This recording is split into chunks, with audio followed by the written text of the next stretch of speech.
Why are Christians so different? I'm Pastor Adam. This is New Testament Tuesday. I'm so glad you decided to tune in, check out, and see what we've got going on today. I asked this question, why are Christians so different? Why are Christians different from the world, from each other, from people who are not Christians? It's a good question to ask because there's plenty of different denominations. Some Christians act not in line with what they say they believe in.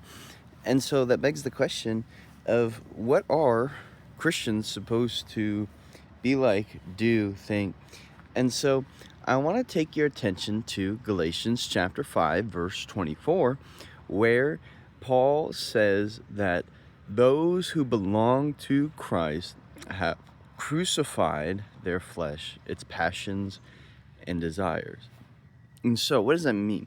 Well, you see, as Christians, one of the things that we need to recognize is that we go against God's plan, God's will, God's design for our lives. And when we go against God's design is where we end up in the most trouble. Why? Because we are doing something God never intended for us to do.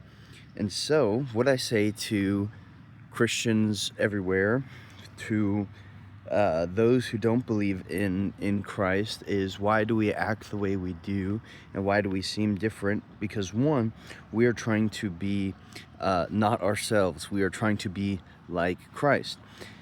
And I feel like a lot of Christians do that differently because of what they believe, what they may not know, maybe what they misunderstood. And so we have failed at putting to death, crucifying our passions and desires, our flesh, our sinful nature. So what do I want you to do today? I want you to crucify your passion, desires, your sinful nature, and look and study what it means to be like Christ. I'm Pastor Adam. This is New Testament Tuesday. I'll see you next time.